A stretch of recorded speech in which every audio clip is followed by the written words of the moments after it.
I was a 32-year-old business owner who thought I had found true love with Jessica. After 2 incredible years of dating, we were planning our dream wedding with all the bells and whistles. My lawyer suggested I protect my business assets with a prenup. It seemed reasonable to me. When I presented it to Jessica, her face changed. She called it an insult to our love. I simply replied, "I understand," while making a very different decision in my mind. That night, I canceled our venue and called off the wedding in a public post. The next morning, her enraged father was pounding at my door. Before I continue with what happened next, let me know where you're watching from. Hit that like button and subscribe to hear the full story of how one legal document revealed the truth about my relationship. Growing up, I never had much. My parents worked multiple jobs just to keep food on the table in our small apartment. Their struggles taught me the value of hard work and financial security.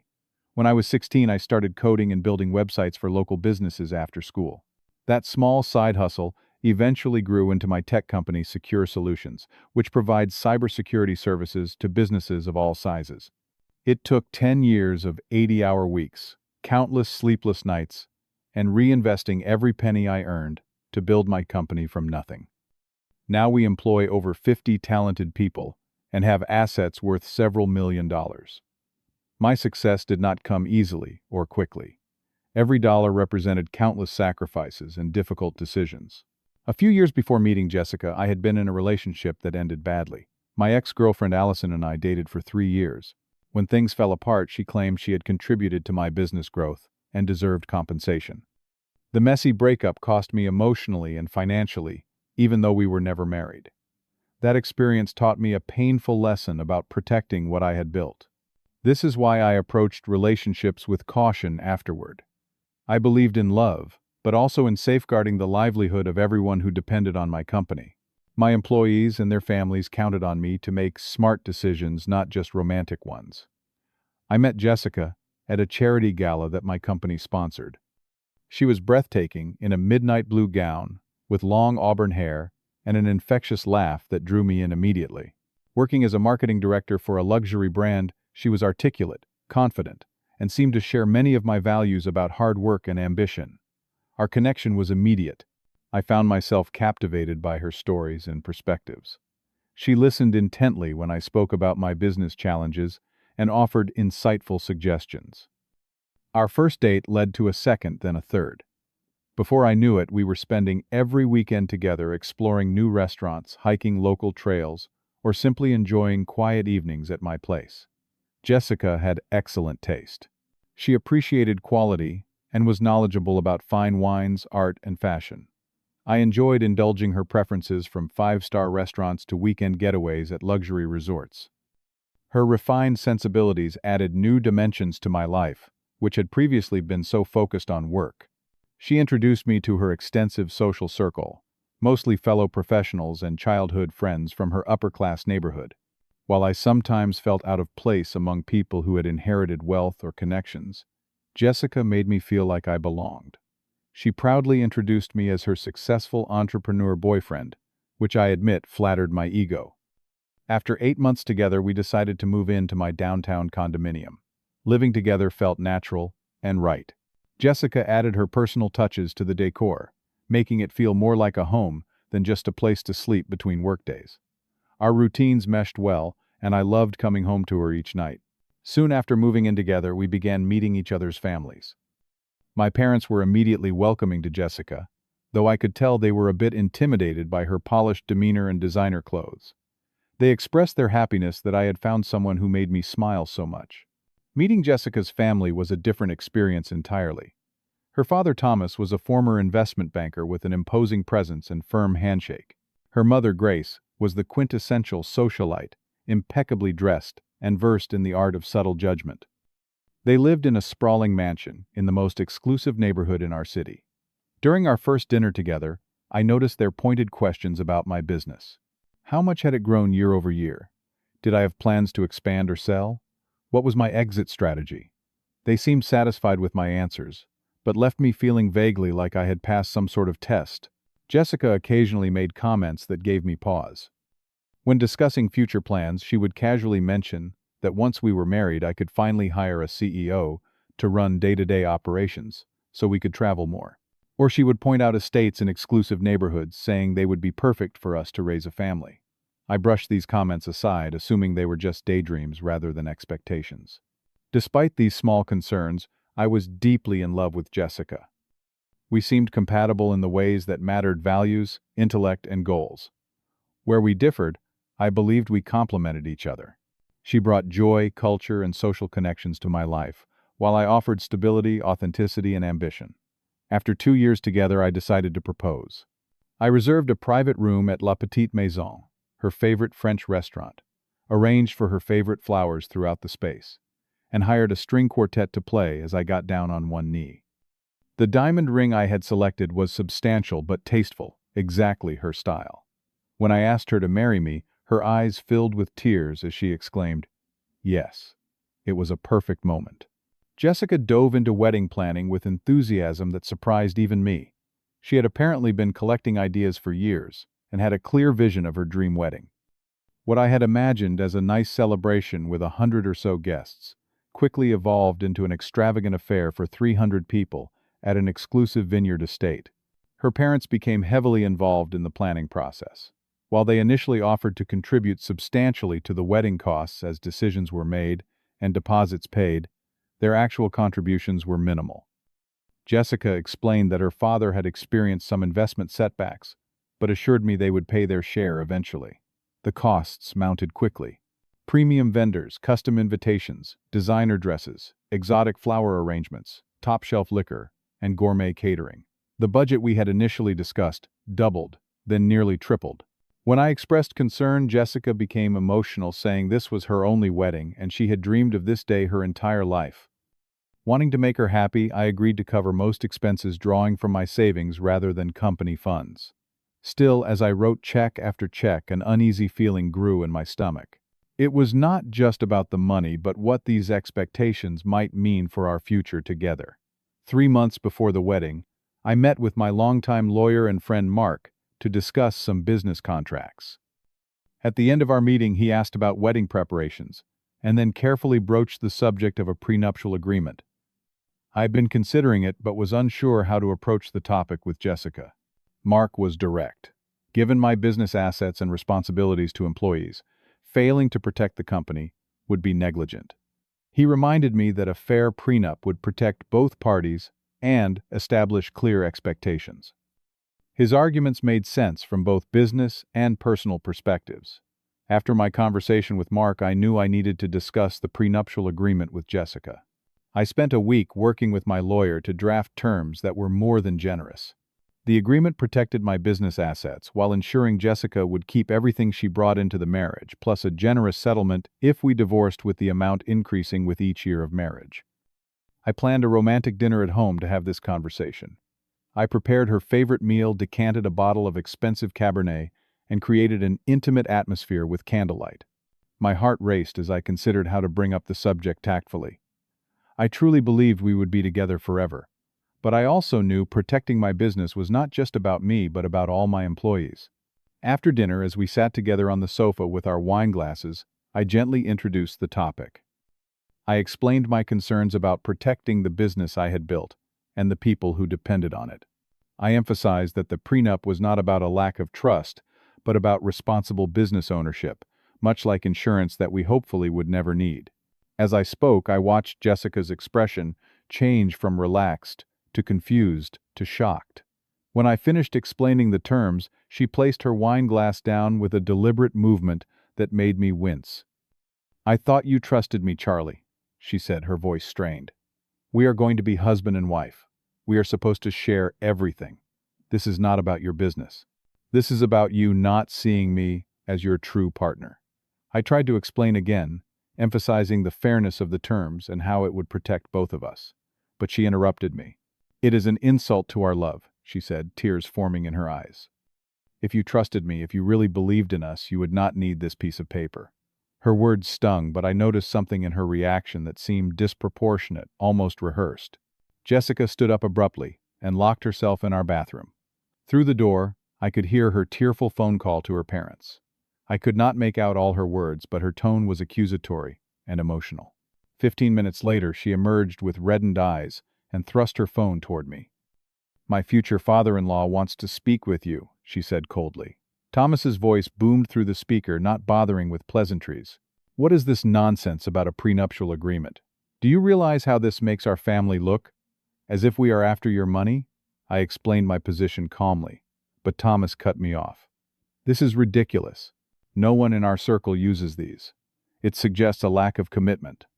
I expected better from you, Charlie. Jessica deserves better than this insult."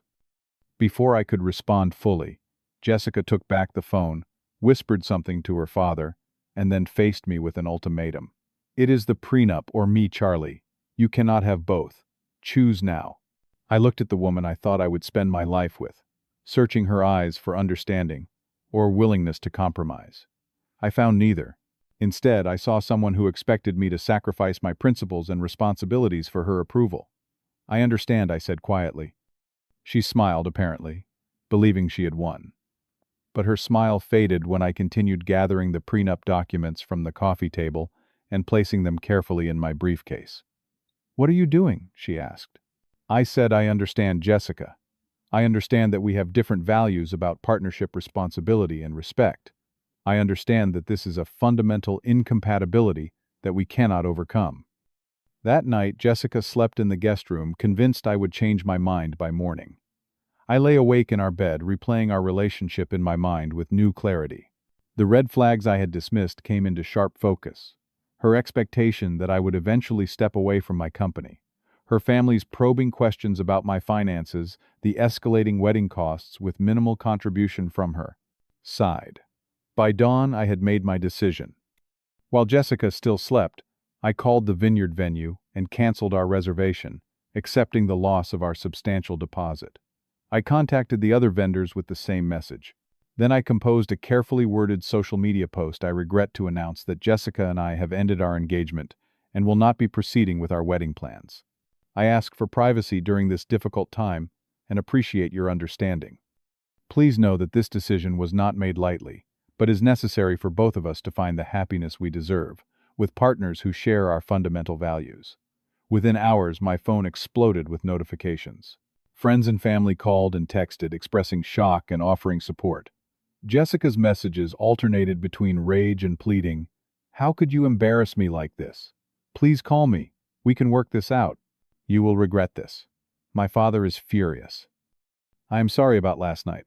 I was just surprised. We do not need the prenup." I turned off my phone, made myself a strong cup of coffee, and prepared for the storm I knew was coming.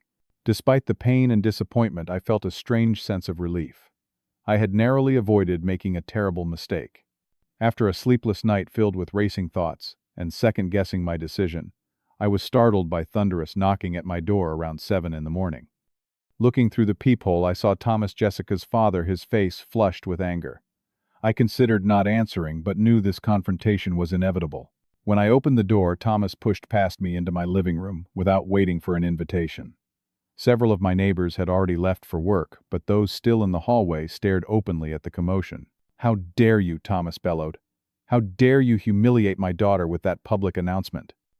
You could have handled this privately, but instead you chose to shame her in front of everyone we know." I closed the door and faced him calmly. "Your daughter gave me an ultimatum last night. She refused to consider my perspective or compromise in any way. That was her choice." His face grew even redder. "This is about that ridiculous prenup, is not it? You would throw away a wonderful woman, a connection to our family over some paperwork. What kind of man are you?" "The kind who values mutual respect and clear boundaries," I replied, maintaining my composure despite his intimidating presence. The prenup was fair. It protected my business while being generous to Jessica. Thomas scoffed. "Generous? You have no idea what you are giving up. Do you know who we know? The connections our family could have brought to your little company." Something in his phrasing caught my attention. This was no longer about his daughter's happiness, but about what my relationship with Jessica would have provided him.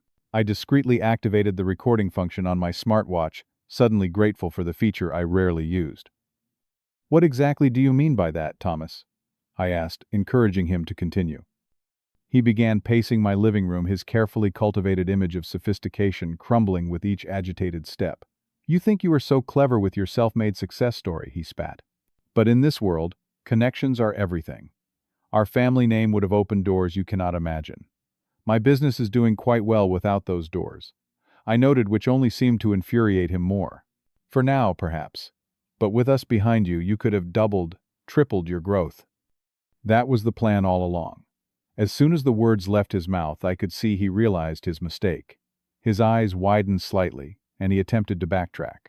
I mean, of course, that would have been a natural benefit of joining our families, he said more carefully. But it was too late. The plan, I repeated quietly. What exactly was the plan, Thomas? His momentary discomfort gave way to resignation, then a strange sort of defiance. He sat heavily on my sofa, looking suddenly older. All right, you want the truth, fine. Our family is not what it appears to be. Over the next 20 minutes, Thomas revealed the reality behind their affluent facade. Bad investments and living beyond their means had depleted their once substantial wealth. The mansion was mortgaged to the hilt. They were 3 months behind on payments for Jessica's mother's luxury car. Their social standing remained intact only because no one had discovered their financial troubles yet. My wedding to Jessica was supposed to be their salvation. They had planned to use my wealth to quietly resolve their debts while maintaining their lifestyle. Thomas had even hoped to secure a position or investment in my company. The worst revelation was that Jessica had known everything. She had not fallen in love with me accidentally. Her parents had identified me as a potential target after reading about my company in a business journal. Jessica had deliberately placed herself at the charity gala where we met armed with information about my interests and background. Do not look so shocked, Thomas said with a bitter laugh. This is how the world works. Everyone uses everyone. At least we would have brought you social standing and connections. That is more than you have now, with your new money and lack of pedigree. I was speechless, trying to process the magnitude of the deception. The woman I had loved, the future I had envisioned, the relationship I had cherished, all of it was based on a calculated lie. Thomas stood up, straightening his expensive suit. You have made a powerful enemy today, Charlie. I still have influence even if my bank accounts are not what they once were. You will regret this decision. With that final threat, he stormed out, slamming my door so hard that a framed photo fell from the wall and shattered on the floor. It seemed like an appropriate metaphor for my relationship with Jessica. The moment he left, I forwarded the recording to Mark, my lawyer, along with a message explaining the situation. Mark called immediately, concerned by what he heard. He advised me to document everything and assured me he would handle any attempts by Thomas to harm me or my business reputation. Over the next few days, Jessica made numerous attempts to reconcile. Her messages evolved from angry to apologetic to sweet, clearly adapting to whatever she thought might work. When none of her approaches succeeded, she sent one final message that revealed her true character. You think you are so clever, but you just gave up the best thing that could have happened to you. Good luck finding someone who will love you for yourself and not your money. At least I was honest about what I wanted in the end. I did not bother responding. The message only confirmed that I had made the right decision, painful as it was. The weeks following my broken engagement were among the most difficult of my life. Despite knowing I had made the right choice, I struggled with a profound sense of loss, not just of Jessica, but of the future I had imagined, and the love I thought was real. I questioned my judgment. How had I missed so many warning signs? How had I been fooled so completely? These thoughts kept me awake at night and distracted during the day. My confidence, both personally and professionally, was shaken to its core. During this dark period, I discovered who my true friends were. Some people in our shared social circle took Jessica's side, believing I had humiliated her with my public cancellation of the wedding. Others quietly distanced themselves, uncomfortable with the drama. But a small group of loyal friends stood firmly by me. My best friend Ryan came over regularly, sometimes, just to sit in silence as I processed my thoughts, other times, to drag me out for a hike or a meal when I would have preferred to isolate myself. My assistant Sarah shielded me from unnecessary business disruptions while ensuring I stayed engaged with important decisions. My parents offered the unconditional love and support they had always provided. At Ryan's suggestion, I started seeing a therapist who specialized in betrayal trauma. Dr. Melissa helped me understand that my emotional response was normal and that healing would not follow a linear path. Some days would be better than others, and that was okay. The hardest part was accepting that the Jessica I loved had never actually existed. She was a carefully crafted persona designed to appeal to me, to make me feel understood and valued in precisely the ways I needed. Grieving someone who was essentially fictional felt surreal. Gradually, as weeks turned into months, the sharp pain of betrayal dulled into a valuable lesson. I began to rebuild my sense of self and reclaim my life one day at a time. With the personal crisis no longer consuming all my mental energy, I redirected my focus to my business. Ironically, the experience had made me a more insightful leader. I better understood how personal problems could affect professional performance and became more supportive of employees going through difficult times. I also discovered new passions and rediscovered old ones. I joined a local rock climbing gym, something I had enjoyed in college, but abandoned as my business demanded more time. The physical challenge provided both an outlet for my restless energy and a metaphor for my emotional journey, each new route requiring focused strategy and perseverance. I reconnected with old friends I had neglected during my relationship with Jessica. These were people who had known me before my business success, who valued me for who I was rather than what I had achieved.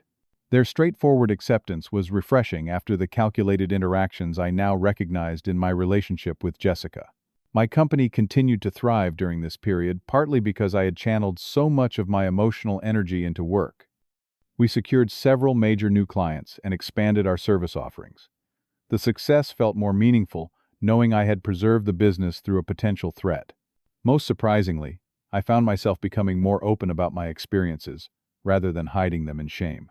When appropriate, I shared my story with close friends or business associates, not seeking sympathy, but offering a warning about the importance of protecting what you build.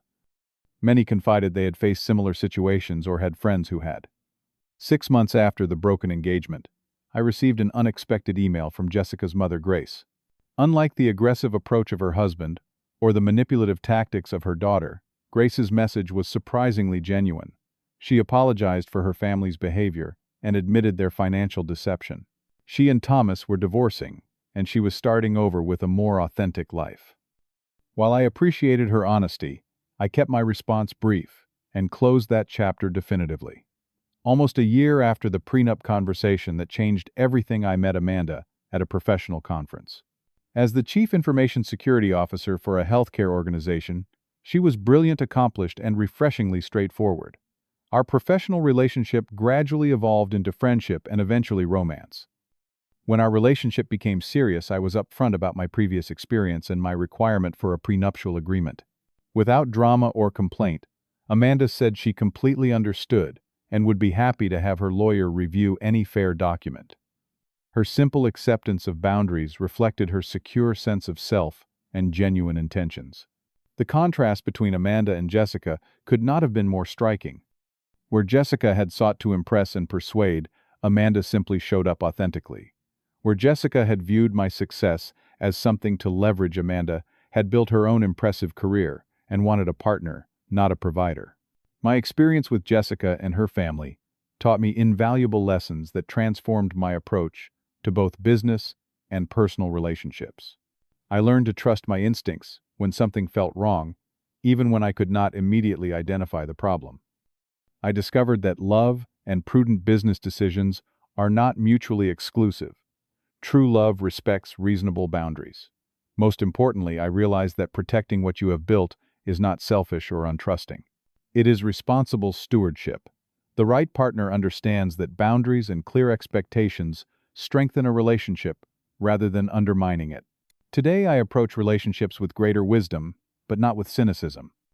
I believe in love and partnership more strongly than ever, but I also believe in protecting what I have worked to create. These values coexist comfortably now, each supporting rather than contradicting the other. The prenup that Jessica called an insult turned out to be the question that saved me from a marriage built on deception. Sometimes the most important tests in a relationship are not the grand romantic gestures, but the practical conversations about values, money, and boundaries. In the end, Jessica's refusal to sign revealed everything I needed to know. Have you ever faced a situation where standing up for yourself cost you a relationship but saved you from something worse? Share your experience in the comments below. I would love to hear how you navigated similar challenges in your own life. If this story resonated with you, please hit the like button and subscribe to my channel for more real-life experiences and lessons learned. And if you know someone who might benefit from this story, share it with them too. Thank you for listening to my journey. And remember, sometimes the hardest decisions lead to the greatest freedom.